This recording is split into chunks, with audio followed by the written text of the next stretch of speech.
itu akan menjemput kamu, gitu. Mau lari kemana? Mau pakai masker?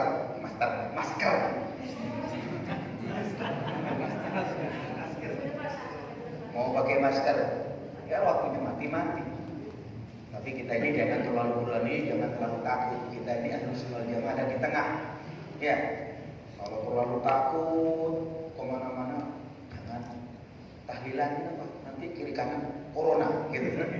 Jangan pelatihan jenazah kenapa? Nanti kiri kanan corona. Jangan salaman, nanti kiri kanan corona. Jangan jumatan, padahal malas dia. Sebenarnya malas, tidak mau jumatan, cuma corona, gitu ya. Corona jadi kambing kita. Itulah kalau corona dipegang pendekat berhati-hati gitu ya. Jadi tidak bisa kita lari kalau sudah waktunya. Maka mari kita bersama-sama sadar kita diperintahkan untuk sering mengingat kematian. Saya nggak usah ceramah. Kalau sudah ada pelatihan macam begini sudah pada gemeter, pada pucat semua ini. Nah ini.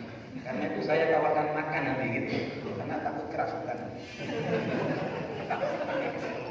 Ini berbicara mati ini penting ya, agar kita ini tidak kehilangan arah bahwa akhir daripada kehidupan kita itu ada kematian. Dan Rasulullah SAW mengingatkan, aksiru dzikra hadil mujaddad, perbanyak olehmu mengingat sesuatu yang dapat menghancurkan kenyamanan, yakni al-maut, kematian. Selanjutnya, kenapa Pak Kiai kita itu harus menghormat mayit sedemikian rupa? Kenapa nggak dibakar saja? Atau kenapa nggak dibuang ke laut saja? Nggak usah dibungkus-bungkus dengan prosesi macam itu ya, karena manusia itu mulia. Manusia itu mulia. Kalau kata karomna bani Adam, dan sungguh aku muliakan. Dan kemuliaannya itu bukan hanya di dunia, tapi sampai di kuburan.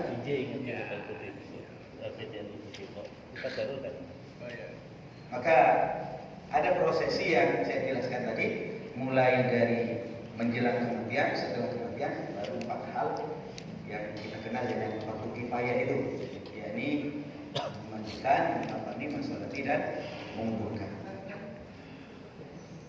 Baik, yang pertama, saya minta tolong ada buku sisa. Ini. Ada buku. Buku apa? Satu yang minta mumpung saya ini. Jadi yang pertama, bila ada tanda sakaratul maut. Nah ini. Bagaimana kalau ada tanda sakaratul maut?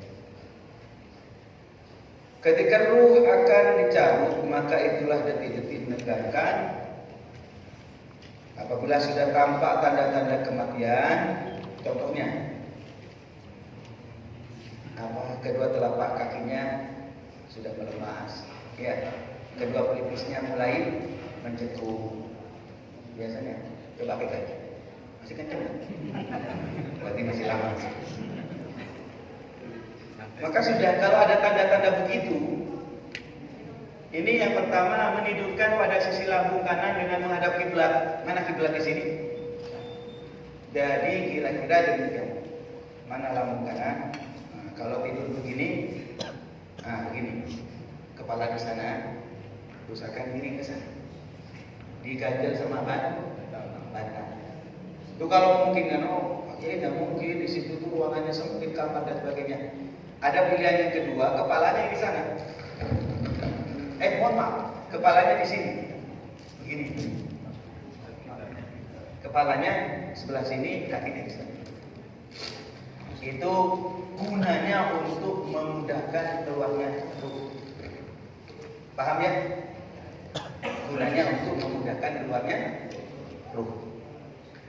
Kemudian yang nomor 2, dituntun mengucap kalimat tauhid, la ilaha illallah, la ilaha illallah. Tidak disunatkan Muhammadur Rasulullah, itu kemurahan itu. Karena kalau ngomong Muhammadur Rasulullah itu susah, mim itu susah, dal itu susah bagi orang yang sakaratul maut. Sehingga cukup dengan la ilaha illallah. Itu ada catatan kakinya itu, yakni kurang itu lagi.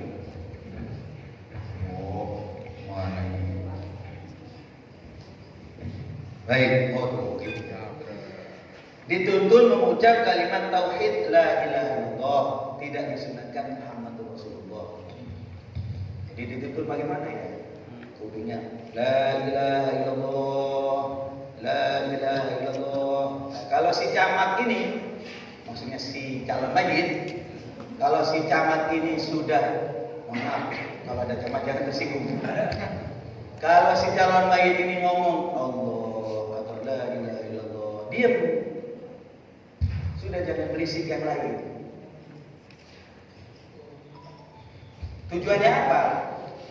Agar akhir hidup daripada si mayit, calon mayit ini adalah la ilaha illallah. Kalau la ilaha illallah ditutup dengan itu, ya dakhalal jannah. Maka akhir kalam la ilaha illallah dakhalal jannah. Kalau ngigo lagi, surat mana? Surat ngigo lagi, talqin lagi, la ilaha illallah, la ilaha illallah. Yang lain baca surat Yasin, yang lain baca surat Ar-Ra'd. Ingat ini, surat Yasin dan surat Ar-Ra'd. Di sini sudah ada catatannya. Surat Yasin biar tergambar suasana akhirat, surat Ar-Ra'd biar gampang keluarnya ruh. Paham? Jadi ayat atau surat itu ada apa ya? Ada langgam yang mempengaruhi kepada jiwa. Kalau baca surat Waqiah, oh kaitannya dengan rezeki, gitu kan? Kalau baca surat Yusuf, oh biar anaknya ganteng. Kira-kira surat itu ada karakternya. Surat Yasin itu kalau dibacain itu menggambarkan suasana akhirat. Sehingga si calon mayit itu harus diakrabkan dengan suasana. Nomor 2, dibacain surat Ar-Ra'd itu biar gampang keluarnya ruh. Saya tuh punya pengalaman. Ada salah satu jemaah di mana, di Gunung Sitoli sana, di Sumatera Utara, Nias ya. Assalamualaikum Pak Kiai. Salam. Ada apa? Ini Pak Kiai, keluarga saya nggak mati-mati Pak Kiai. Ada di mana? Ada di kamar. Nggak ada yang nungguin, nggak ada. Udah berapa hari? Udah 3 hari. Loh, yang nungguin dari mana? Ya nengok dari jendela saja. Karena di dalam kata pokoknya kayak ayam mau disembelih. Loh, gak ada yang jaga. Takut pakai. Ya, maklumlah di sana itu memang Islam itu minoritas. Akhirnya saya sarankan Bapak tolong baca surat Ar-Ra'd. Baca apa? Surat Ar-Ra'd. Dari mana Pak Kiai? Ya udahlah dari jendela gitu. Dari jendela pokoknya didengerin surat Ar-Ra'd. Akhirnya baca surat Ar-Ra'd, singkat cerita, dapat 1 jam 2 jam, kemudian telepon lagi. Assalamualaikum Pak Kiai, gimana? Alhamdulillah. Alhamdulillah gimana? Sudah mati gitu. Sudah mati. Tapi nggak boleh ya, nggak boleh. Lebih baik mati nggak boleh. Kalimat lebih baik mati nggak boleh diucapkan. Kalau mau begini, ya Allah, kalau memang hidup atau sehat lebih baik, sehatkan ya Allah. Kalau memang mati itu lebih baik menurut Allah, ya cepat matikan ya Allah. Jadi jangan sampai bapak saya ini sudah pikir lebih baik mati, kan menurut kami. Karena sudah capek ngurusin mak, ngurusin bapak, ngurusin nenek, akhirnya lebih baik mati. Menurut kamu, karena itu nisbatkan baik itu kepada Allah. Baik. Nomor selanjutnya dibacain surat Yasin, surat Ar-Ra'd dan menentukan air. Ya, menentukan air. Ambil air, pakai sendok sedikit, pakai sendok boleh, ya pakai sedotan boleh. Yang penting jangan pakai selang. Ya. Enggak, saya sambil bercanda ini rupanya sampai agak pucat juga. Ya. Oleh tadi ngomong mayit ini jangan tekan ini. Jadi kalau dikasih air itu biar gampang pulangnya. Saya sudah menghadapi mayit bukan 100, bukan 200, tapi ribuan. Karena itu kalau di lembaga dakwah PBNU itu saya dikenal Ki Haji Misbahul Munir Al-Mayyiti. Karena ngurusin mayit, kalau nggak apa-apa wis gitu. Yang penting dalam kehidupan saya bermakna. Ada yang ngurusin kehidupan, ada yang ngurusin kematian, ada yang ngurusin warisan, gitu kan. daripada nggak jelas hidup saya. Baik, selanjutnya kalau sudah benar-benar mati bagaimana mati? Nih, apabila sudah yakin mati, satu, apabila kedua matanya dalam keadaan masih terbuka, pejamkan. Matanya melotot, begini, pejamkan. Masih melotot lagi, ambil air hangat, pakai kapas, ya, tutup ini. Masih melotot lagi, jurus yang terakhir ini. Ya, ini nggak ada. Ustaz Amin nggak punya ilmunya, ilmu saya, dan saya dapat turun menurun dari guru saya. Yakni mata yang kanan itu ditutup, jempol kaki kiri itu digigit. Jadi silang. Paham ya? Nanti saya praktekkan. Kemudian mata yang kiri ditutup, ya di sana ada orang lain kan, dipijit kaki kanan. Jadi silang. Paham ya? Itu menyiasati untuk biar tidak melotot. Kalau melotot kan jelek. Ya. Dan jangan sampai kemudian seudon melotot lagi. Kenapa? Main togel. Gara-gara menimbun sahabat kayak gitu.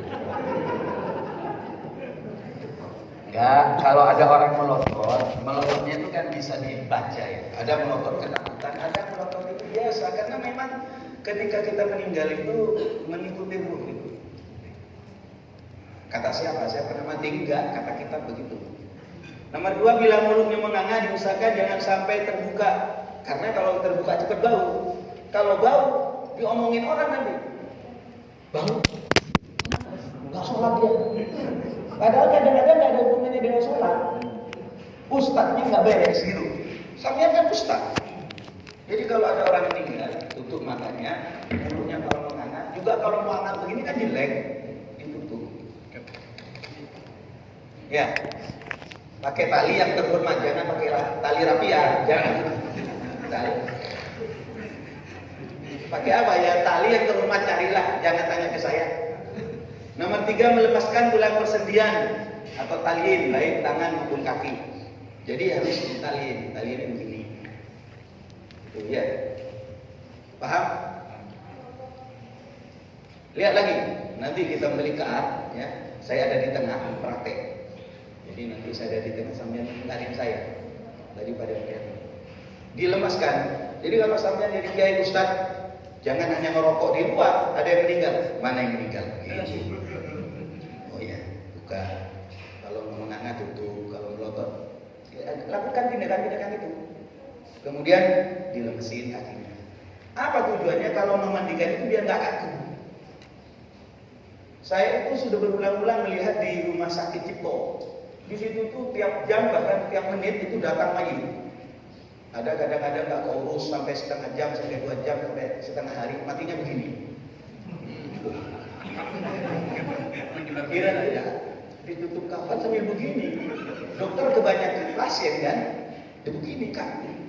Ya, kalau kita yang mengerti, yang namanya di situ banyak, ya malah dokternya sambil minum kopi, minum kopi. Tenang-tenang aja. Nah, kalau begini nih kenapa? Karena nggak ditaliin, nggak dilemesin, ya. Tuh kalau kaku bagaimana kita? Kelamaan kaku tadi itu. Saya itu pendekatannya lewat air hangat. Saya punya teman cuma ilmunya nggak sempat saya ambil. Dia itu ahli. Kalau ada mayat kaku, saya lihat sendiri, dia itu bisa melipat itu. Ada bacanya, ada bacanya.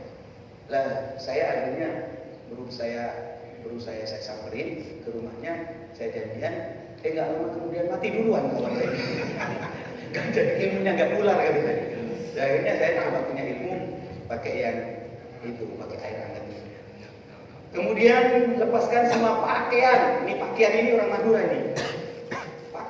Pakaian dan aksesoris ya. Songkoknya dibuka, bajunya dibuka. Kalau nggak bisa digunting, jamnya dibuka, biar tidak cepat bau. Paham ya? Nanti kalau bau urusannya ya si mayit nanti diomongin orang. Nomor 5, kemudian tutuplah seluruh tubuhnya dengan kain tipis untuk penghormatan. Tutup. Pakai kain yang tipis. Kalau tebal, itu sirkulasi udara kurang bagus, akhirnya cepat bau. Larinya cepat bau terus. Tutup. Pakai apa? Ya pakai kain yang tidak ada gambarnya. Saya orang PDI Pak, bagaimana pakai kepala banteng? Jangan, tetap pakai itu biasa. Jangan ada kan kain yang ada gambar burung gitu, jangan. Gitu ya.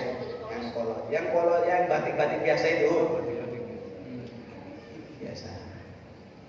Kemudian nomor 6, meletakkan benda di atas perutnya, beratnya kira-kira setengah on. Ambil bata gitu ya. Tapi jangan kelihatan bata, biar kelihatan cantik gitu ya. Dibungkus sama kain gitu. Tujuannya apa? Biar tidak kembung. Kalau kembung cepat bau gitu lagi. Kalau cepat bau masalah. Dan biar kemasukan angin biasanya. Saya kan pernah memandikan orang lagi begini Pak Ustaz. Jadi lagi mandi ini kan ditutup begini ya. Lagi dimandiin begini begitu. Begitu keluarganya kabur. Bapak itu lagi. Nah, saya ini kan kiai yang mungkin kabur gitu. Di film-film kiai itu berani. Kalau ada setan, nggak gitu. Kan nggak mungkin kiai kabur. Takut juga sih. Mau kabur, saya sudah ustaz. Nggak kabur, saya juga takut. Akhirnya dia mundur sedikit lah. Saya ngomong, jangan bangun kamu. Jangan bangun, nggak kata saya juga takut. Tapi saya telepon ke dia, ya, kenapa itu pakai kok? Ada apa? Ya. Ada apa? Ini pakai itu kok bebek. Itu kembung itu. Mungkin nggak ditimbulin sesuatu. Lah kalau orang ngerti kan nggak jadi masalah, benar nggak mas? Kalau nggak mengerti, nah, bapak saya diapain kok dikasih begitu? Nah, marah-marah lagi. Tapi kalau orang ngerti, udah tenang. Saya kiainya, saya ustadznya, saya ahli mayit gitu. Kira-kira demikian. Kemudian nomor 7, mengumumkan kematian. Nomor 8, menyelesaikan tanggungan mayit. Nah ini penting, ini ilmu. Ketika sudah wafat meninggal, harus ada kira-kira panitia yang bertanggung jawab. Satu dari keluarga itu yang pegang komando. Ngurusin RT, ngurusin RW, ngurusin puskesmas, kalau di Jakarta kan, ngurusin kafan dan sebagainya. Dan yang paling penting adalah ngurusin hutang almarhum. Kalau bisa begini, pakai tanda tangan, pakai materai. Assalamualaikum warahmatullahi wabarakatuh. Bapak-bapak, ibu-ibu, bapak saya sudah meninggal. Barangkali bapak saya punya utang di warteg, pulsa belum bayar, kredit belum lunas. Semua daripada tanggungan itu mohon diikhlaskan. Kalau tidak ikhlas, semua itu pindah kepada saya. Gitu kira-kira. Jadi dibedahkan ke dirinya. Loh, hutangnya miliaran Pak. Tenang. Dia biar tenang. Insya Allah ada gantinya nanti. Jadi kira-kira itu. Nanti kita mencari keburu mati juga. Ya nanti mungkin anaknya sampai nanti yang ini sampai kemana katanya bang ini banyak. Kemarin ini mati, ini pindah ke sini, ini mati juga. Ini ada yang nanggung, sampai kapan tanggung menanggung? Jadi satu, itulah Indonesia. Baik, tapi penting ya, jangan sampai tidak ada yang tanggung jawab. Baik, selanjutnya izin tadi ada edaran buku dan undangan itu ada infak. Memang sengaja karena kalau ada pelatihan begini saya mesti beli kafan. Tadi saya sudah suruh beli kafan, sudah jadi. Jadi bersama-sama gotong royong, benar ya? Biar ringan barang ini. Kemudian kita berbicara 4 hal. Mengurusi mayit adalah fardu kifayah bagi setiap orang yang mengetahuinya. Ini ada 4 hal yang berhubungan dengan mengurusi mayit. Yang pertama, ini apa? Memandikan. Nomor 2, mengkampanye. Nomor 3, mensolat. Nomor 4, menguburkan. Baik, kalau berbicara teorinya, memandikan terlebih dahulu, ya, baru mengkafani. Tapi prakteknya, kafan itu diselesaikan dulu. Kafan disiapin dulu, baru setelah siap, baru dimandikan. Kalau dimandikan dulu, kafan belum siap, kelamaan ada di kamar mandi. Iya. Ya, lama lagi. Cara memandikan terserah. Kalau tidak punya penyakit menular, kata dokter, maka dipangku begini apa? Apalagi orang tuanya. Ya, pangkunya kali sedikit 3, ini. Atau ditaruh seperti biasanya. Kalau saya, ini kesempatan. Sebenarnya ini sebagai tokoh agama, ustaz-ustaz ini. Ada yang meninggal, panggil, mana keluarganya, mana anaknya? Oh ini, sini. Mumpung bapaknya sudah terakhir, ayo kita berdua lidah, duduk di sini. Atur itu siap biasanya. Gitu. Nah, insya Allah kalau bapaknya sendiri. Tapi kalau kata dokter, jangan ini mengandung virus, jangan orang ini punya penyakit menular, jangan. Jangan ngomong, wow udah tawakal apa katanya Allah. Ya tawakal itu yakin, buat tawakal. Ikat dulu, hati-hati dulu, pakai masker dulu, pakai sarung tangan dulu, baru tawakal gitu. Kalau katanya dokter jangan, ya udah jangan. Ini mandikan secara biasa.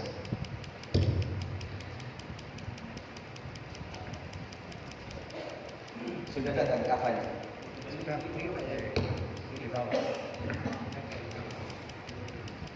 Utang ini kembali lagi ke pasarnya. Beli kapan satu paket apa uangnya yang kurang? Maksudnya beli kapan satu paket wa ala alihi wa sahbihi dan sahabat-sahabatnya. Di situ itu ada ketambat, sabun, minyak, kembang. Udah, ini berarti yang beli ini bukan ahli mayit itu. Jadi lari lagi ke tempatnya bilang satu paket itu, jangan hanya beli kapan. Maksudnya saya ingin praktekkan apa gunanya kembang ini, apa gunanya minyak ini, apa gunanya sabun ini, apa gunanya kapur barus ini, apa gunanya kerikan kayu jendana itu nanti akan saya jelaskan karena nggak ada kitabnya di sini. Baik, selanjutnya memandikan, kita fokus kepada pelajaran memandikan. Bagaimana memandikan? Memandikan mayit di dalam ruangan yang beratap dan sepi, usahakan maksudnya tidak ada yang melihat.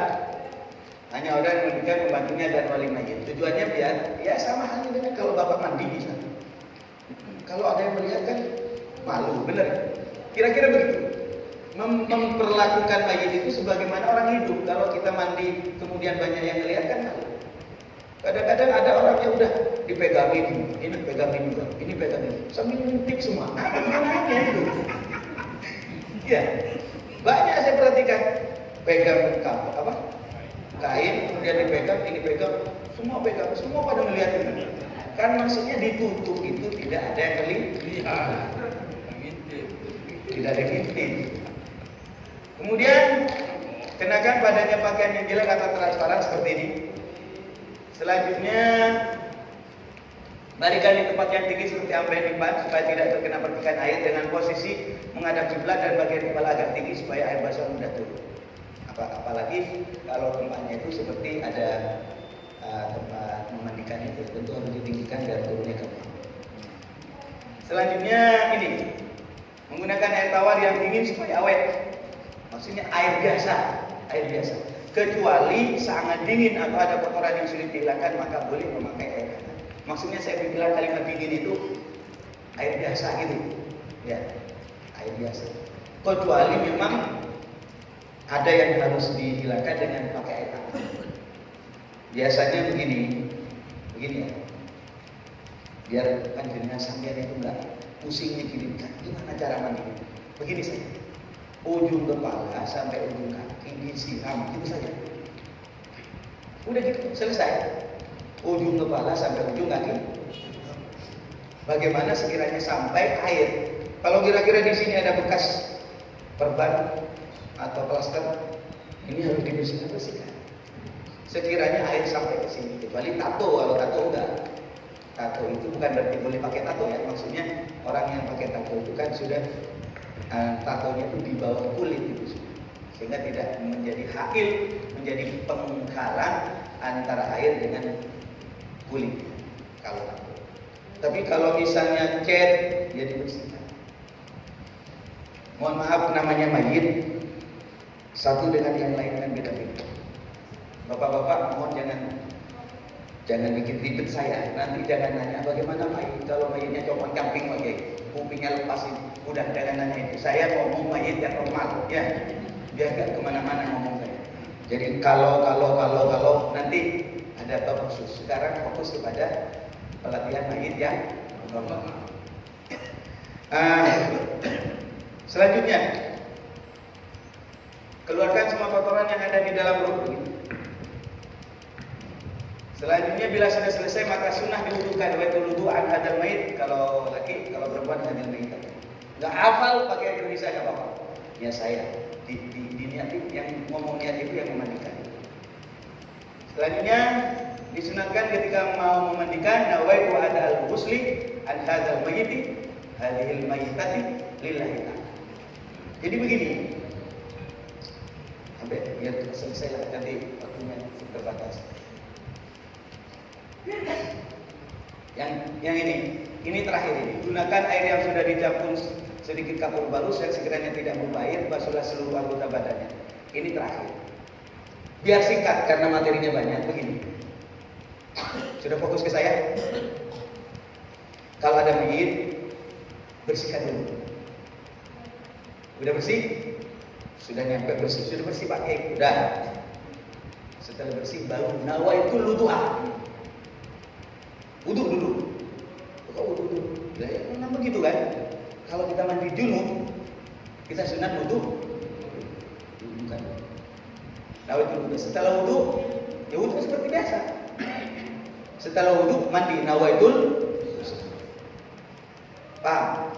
Yang terakhir itu ada, saya akan minta kepada panitia campuran air mawar 1 botol itu, tuangin. Kemudian ditambah dengan tumbukan kapur barus, masukin, disiram mulai dari atas kepala. Tujuannya Pak, satu biar harum, kemudian yang kedua biar tidak cepat bau. Itu bukan gantinya formalin, bukan, tapi biar memperlambat pembusukan. Paham ya maksud saya? Nah, baru mengkapan. Nanti nanyanya nanti ya setelah selesai ya. Sekarang terus sampai selesai. Mengkafani mayit ini. Kalau lihat ini sambil tenang. Bapak sudah punya buku ini. Saya yang sudah sering melatih atau sering memberi pelatihan macam begini, saya sangat butuh dengan buku ini. Karena kadang-kadang mana kitabnya gitu. Kadang-kadang orang yang nanya kitabnya. Mengkafani mayit, kain yang dibuat kafan mengkafani mayit adalah kain yang diperbolehkan waktu hidup. Artinya jangan pakai sutra, jangan pakai ini. Prinsipnya nanti kita praktek. Paham ya? Jangan ngantuk dong. Ada yang ngantukin. Terus prinsip umumnya begini. Kafan itu 5 lapis gitu. Dengerin omong saya. Kafan itu 5 lapis. Mau laki mau perempuan. Cuma prakteknya beda. Kalau laki, yang pertama 1 lapisnya itu untuk surban. Yang kedua untuk baju. Ketiga, keempat, kelima itu untuk nenggilan. Jadi 1, 2, 3. Kemudian ditambah lagi dengan baju. Bajunya ini nanti saya praktekkan. Ya, seperti apa bentuk baju versi saya. Mohon yang sudah terlatih, saya sudah tahu Pak Kiai. Jangan digabung dengan ilmu saya, nanti diadu-adu. Oh itu beda dikit nggak apa-apa ya. Tapi prinsip umumnya 5 lapis. Nyampe. 1, 2. Kalau perempuan hanya sama. 1, 2, tambah begini. 3. Untuk begini.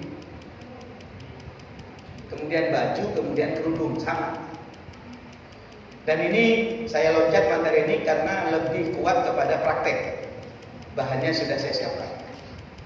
Paham ya? Lanjut. Nah, ini cara mengkafani seperti ini. Cuma nanti prakteknya cara mengkafani seperti apa? Ini ada teknik. Karena kaitannya dengan kafan ini harus suci. Kadang diinjek, sedangkan kakinya dia habis dari kamar mandi diinjek, najis lah kafannya. Sholatnya batal, sholatnya nggak sah. Sholat daripada kita sholat itu karena si mayit itu bersentuhan dengan najis, bukan batal, nggak sah. Lalu siapa yang tanggung jawab? Kasihan sama gitu. Paham ya? Cara mengkafani nanti kita praktek. Nah ini pada prinsipnya 3 lembar, ada kain, ada parfum. Saya kan bilang tadi beli pak 1 paket dan sebagainya. Kalau kita di sini rata-rata begini, ya. Tapi juga begini juga boleh. Kalau begini biasanya menghabiskan kafan. Kafannya itu nggak muat, apalagi yang mati itu gemuk kayak sampean. Seperti ini, mati begini. Masih ditambahin tangan melembung begini. Biasanya agak susah. Maka disiasati begini. Cuma sebagai kiai, sebagai ustaz, jaga perasaan tetangga. Kalau sampean sudah menjadi kiainya kiai, kira-kira tidak tertandingi lah di tempat itu dan tidak ada yang memprotes. Dan sudah dikasih pengajian, dikasih begini nggak apa-apa. Tapi kalau kira-kira kontroversial, jangan nanti, loh ini ajaran mana ini kok baru gitu ya? Kok gini? Ada yang begini ada? Enggak. Kalau yang enggak itu jadi masalah. Nah, kalau saya insya Allah karena saya dianggap al-majidi, ya sudah ahli mayit, orang sudah percaya. Mau diginiin, ikut sudah. Karena merek saya sudah jelas. Kayak begini ya. Beli TV, mereknya apa? Mereknya Samsung atau Sony, dibeli di gelodok. Bawalah pulang ke rumah, rusak. Yang disalahin itu yang bawa. Habis yang bawa sembarangan sini merek mahal. Benar ya? Tapi kalau beli di gelodok, TV-nya sama tapi mereknya, nah pakai siuling mau apa pakai merek nggak jelas. Bawa ke rumah, rusak. Maka yang disalahin siapa? TV-nya. TV sembarangan mau dibeli, gitu. Sama dengan saya ini nggak usah pakai kola Rasulullah. Kalau datang saya sudah, dia disebut al-majidi, sudah percaya. Termasuk juga waktu itu almarhum Kiai Haji Hasyim Muzadi. Nah, setingkat beliau saya yang urus, berarti saya pintar gitu. Jadi sudah ada pengakuan gitu. Mohon maaf bercanda ya.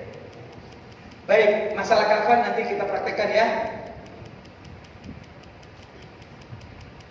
Belum pakai celana dalam boleh, ditambah celana dalam, silakan. Tapi tidak masuk hitungan yang saya hitung 5 itu, tambahan. Artinya tidak wajib ya. Setelah selesai, ini persoalan yang harus dijelaskan. Kalau melipat, kalau perempuan, laki ini beda. Jika mayit laki-laki, maka yang kiri dilipat terlebih dahulu ini. Paham ya? Ini kalau apa? Mayit laki-laki. Kalau mayit perempuan yang dilipat sebelah kanan dulu, ini dulu. Nanti kita praktekkan ya. Maksud saya paham nggak sekarang? Kitabnya di mana ya? Ada kitabnya. Kalau nggak ada kitabnya nggak ngomong lah saya. Mau kanan kiri nggak ada. Petunjuknya ada kitabnya. Jadi semacam itu. Lalu kalau misalnya tinggal lipat saja, ya nggak apa-apa yang penting untuk aurat. Ini kesimpulan terakhir dari kafan. Kafan itu yang penting menutup auratnya, gitu. Satu gede Pak Kiai, nggak apa-apa, ya cukup gitu. Tapi yang paling bagus ditutup dengan 5. 1, 2, 3, tambah baju, tambah. Paham ya? Selanjutnya, mengkafani selesai, menyolati. Sholat jenazah ini seperti ini. Sholat jenazah hukumnya fardu kifayah. Dan bagi yang mensolati syarat-syarat sholat jenazah sama dengan sholat-sholat yang lain, artinya apa? Harus suci. Posisi mayit, ini mohon maaf, harus disosialisasikan juga. Posisi mayit, bila mayit laki-laki maka kepala mayit sunat berada di sebelah kiri imam. Mayit laki-laki. Kalau mayit perempuan, di sini dijelaskan. Kemudian kalau mayit perempuan, kepala mayit berada di sebelah kanan imam, beda. Mana yang muda ini mana semua? Sini, Pak Ustaz. Mumpung jadi korban sambil ziarah. Kira-kira ini si mayit tidur sini. Ini mayit laki-laki tidur. Ini mayit laki-laki. Kalau mayit laki-laki, kepalanya ini bukan di sini, tapi di sini. Balik. Mayit laki-laki. Ini mohon maaf, ini tolong disosialisasikan. Biasanya kan sama ya. Mayit laki sana, mayit perempuan sana. Nggak ada masalah. Cuma kalau kita mengacu kepada kitab-kitab yang ada rujukannya, mana dipakai? Cari sendirilah Fathul Apa di sini ada. Cuma akhirnya saya tidak tulis. Posisinya di sini kalau mayit laki-laki. Mayit loh ya. Kalau imam, kalau mayit perempuan, lurusnya ini, kan gitu. Lurusnya apa? Ya bukan pusar ini apa namanya? Bokongnya. Ini lurus ini. Kalau imam, kalau laki di sini. Balas. Paham ya? Kalau makmum bebas, ini ngomong andaikan panjenengan itu jadi imam. Ya, atau sudah pada selesai sholat semua, mau nyolatin sendiri. Lah ketahuan ini pernah belajar fikih atau tidak. Kalau yang pernah belajar fikih maka dia laki-laki berarti imamnya. Ya udah langsung kepala. Paham ya? Saya ulang. Kalau mayit laki-laki, kepalanya ada di sebelah ini. Coba saya dibantu saya. Bab ini ada di halaman berapa? 25. Halaman 25.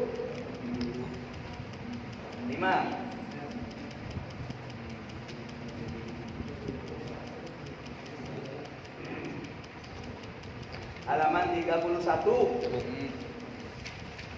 Baca itu 31. Bila mayit laki-laki maka kepala mayit sunat berada di sebelah kiri imam. Indonesianya ya selatan dia pasti. Benar selatan sana kan? Dan bila mayitnya perempuan maka kepala mayit sunat berada di kanan imam, utara. Sedangkan posisi imam bila di sholat laki-laki maka berada di dekat kolong mayit. Bila mayitnya perempuan maka berada di dekat pantatnya mayit. Paham? Ini praktiknya begini. Kitabnya kitab Pak Kiai, kitab Syarwani juz 3 halaman 156. Cari sendiri di Maktabah Syamilah atau tulis saja di Google ini luar negeri. Ya, saya sudah ngecek. Oh ya sudah. Sehingga waktu itu ada kiai saya namanya Ki Abdul Alim, pondok pesantren Sidogiri, yang pondoknya di Sidogiri dulu. Ki Abdul Alim waktu jenazah itu kepalanya di sini. Saya kan di Jakarta, tahunya sana semua ya. Laki sana, perempuan sana.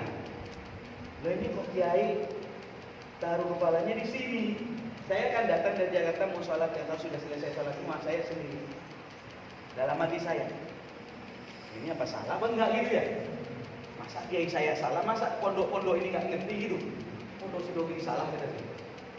Saya bisik-bisik, ini benar posisi kepala. Benar lah ini, benar. Akhirnya saya cari referensinya dan saya praktekkan. Cuma mohon saya, tolong disosialisasikan dulu, benar ya? Jangan sampai jadi fit. Nanti saya pernah baru jadi ustadz, gelar belum ada, gelar apa ini belum. Jangan ketawa, ayat nggak boleh ketawa. Baru jadi ustadz, saya langsung praktekkan ini. Laki ada di sana, perempuan ada di sana, Pak. Masalah itu. Ketika saya begini, ada yang ya setengah ustadz juga. Saya setengah ustadz, dia setengah ustadz. Kan repot, ya. Akhirnya dia maju satu langkah. Ini nggak benar ini, ke sana. Saya kan nggak mungkin berdebat, kitab di depan lagi. Ini bukan urusan debat, urusan mempraktekkan. Saya ngalah, udahlah setengah ustadz ngalah sampean yang jadi ustadz. Tapi ribut setelah itu. Itu ustadz itu apa itu? Ajaran mana itu? Ribut setahun itu nggak selesai. Baru setelah saya dapat gelar mayit ini kitabnya ada. Wah sudah taslim sudah sekarang. Kalau ada saya sudah pada diam, mundur semua. Yang jadi kiai saya. Enggak, masalahnya syaratnya jadi kiai itu istrinya harus lebih dari satu.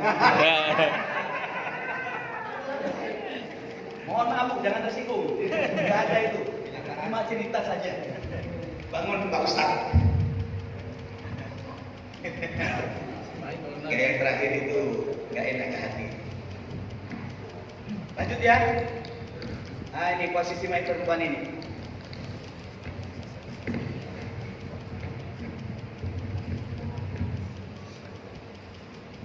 Bentuk soft. Nah, bentuk soft. Bentuk soft ini usahakan 3 soft. Berapa? 3 soft. 3 soft ini ya kalau banyak gampang, kalau cuma bertiga. Di sini ada dikatakan untuk mendapatkan fadilah 3 soft, ulama berbeda pendapat. Ada yang mengatakan Imam Ibnu Hajar 1 soft minimal 2 orang. 2 orang, 1 soft. Ada yang mengatakan Imam Romli 1 soft itu 1 orang.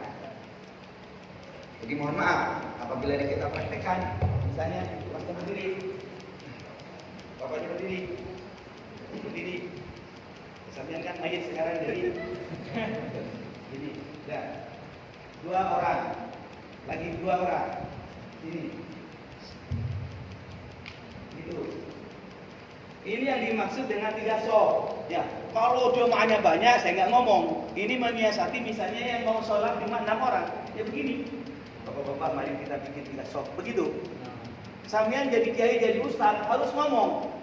Bapak, hadirin, mari kita bikin 3 soft. Jangan ngomong dong begini. Itu 1 soft kan? Tujuannya apa? Tafa'ulan, ngambil barokah dari apa yang disampaikan Nabi Muhammad kan tadi disampaikan, kalau ada mayit disolati 3 soft, maka dia berhak mendapatkan surga. Tadi itu ada hadisnya. Disiasatkan. Ternyata yang sholat itu sedikit, hanya 3 orang. Ya udah ular-ularan aja begini. Ambil dulu yang lain. Begini. Ya, tuh 2 di. Jadi 3 soft. Itu mensiasat. Cukup ya? Bapak Kiai, bagaimana kalau saya nggak kebagian tempat? Nggak kebagian tempat gimana? Begini, pasti sudah penuh. Gimana caranya? Caranya gampang. Kalau ada koran, ambil koran. Pasti ya. Kalau nggak ada koran, sandalnya buka. Sandalnya ini apa? Sandalnya majid kan? Sandalnya buka, naikin ke atasnya. Paham? Jadi sholatnya di atas sandal.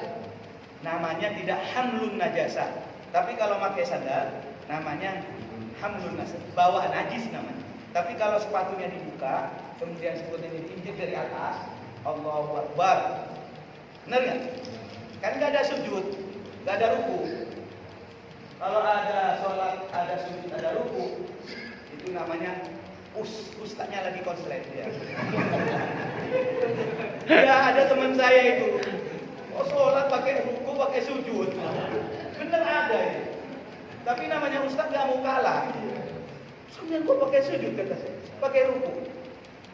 Masalahnya mayitnya banyak dosa gitu. Jangan begitu, kamu salah gitu saya. Tapi ya saya kan malu ada di luar berjamaah kok sujud gitu. Dikirain karena mayitnya banyak dosa ditambahin ruku tambah sujud. Sesat sampai yang kata sujud.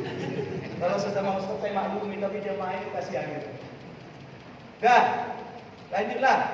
Menguburkan. Sebelum berangkat ke kuburan jika mayit orang baik-baik, maka terlebih dahulu mengadakan penyaksian bahwa mayitnya adalah orang baik biasa. Kalau di Jakarta malah sudah kasih isyhadu ya anna hadzal mayit khair atau min ahlil khair, gitu ya. Sebaiknya pakai bahasa Indonesia, karena tidak semua preman itu mengerti. Koi apa gitu. Jadi saksikan bapak-bapak, ibu-ibu, bahwasanya mayit ini adalah ahlil khair. Khair apa khair? Khair. Baik apa baik? Baik itu. Jangan dibuat pilihan baik tidak baik. Takutnya itu tidak baik. Usahakan disaksikan dengan baik. Tapi biasanya itu bawaannya majid. Kalau mayitnya orang baik, ada saja yang ngomongin, ada yang mengajak begitu. Nah, misalnya saya punya kawan, punya tetangga itu, matinya itu overdosis. Saya rumahnya di Priok, Pak. Priok itu mulai dari Korik sampai Korak kumpul di sana. Kalau Jakarta 3 Jul ini orang baik-baik semua. Kalau di sana kan kumpul, mulai dari sajadah sampai haram jadah itu kumpul. Karena itu kalau ingin jadi kiai di tempat gelap, walaupun ilmunya sedikit kelihatan alim. Ya si Mas Ari dulu itu di Tebukiran itu tempatnya baru kotorah itu. Nah, saya kan hiru, padahal karena nggak punya tempat lagi. Dan alasannya Ustaz. Jadi menguburkan sebelum dikuburkan disaksikan dulu. Kalau disaksikan baik, maka menurut Allah baik. Paham ya? Ada itu yang dibilang koyer-koyer tadi itu nggak pernah sholat pakai koyer. Masa? Iya. Saya tahu cuma sekali dia baik. Kapan? Nyumbang waktu bangun masjid satu sak. Jadi koyer satu sak. Satu sak semen. Jadi koyer satu sak lah gitu. Kan kita nggak tahu menurut Allah yang mana. Tapi yang jelas saya tidak bawa koyer apa? Koyer satu sak. Kira-kira jangan diomongin kejelekannya. Paham ya? Kalau diomongin kejelekannya lebih berat. Kalau saya ngomongin bapak, setelah selesai barangkali minta maaf Pak, saya mau ngomongin bapak. Ada orangnya. Tapi kalau sudah meninggal, apa nggak berat? Kita fokus, mayit dibawa seperti halnya orang melahirkan, kepala di depan, jangan kepala di belakang. Ingetin, yang mengerti. Karena saat orang memikul mayit atau ngurusin mayit itu, yang suara paling kenceng dia yang diikutin. Kalian jangan mau kalah. Di depan kepalanya. Sunat mempercepat langkah mayit daripada jalan biasa, tapi tidak terkesan lari-lari.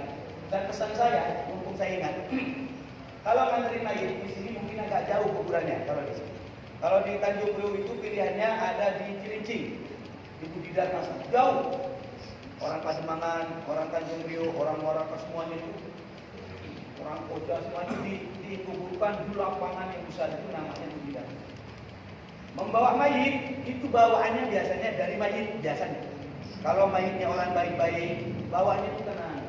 Tapi kalau mayitnya preman, yang ikut preman semua itu bawa pentungan, bawa sabutan, ada kaca, ya, ada kontainer 2.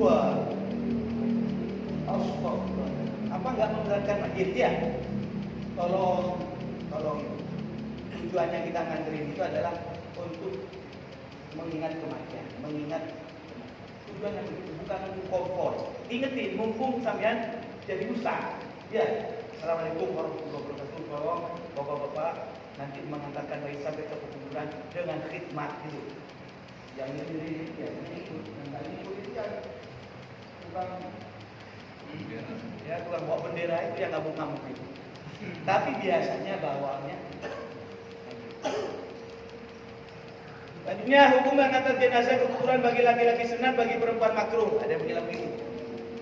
Kalau perempuan ada yang intinya khilaf. Kalau mau menganterin ya ikut, yang tidak mengatakan makruh. Khilaf gitu ya. Masih lama ya. Ukuran lubang kuburan ini urusan tukang kuburan, tapi yang jelas ukuran lubangnya itu prinsipnya mayit itu dikubur jangan sampai keluar bau.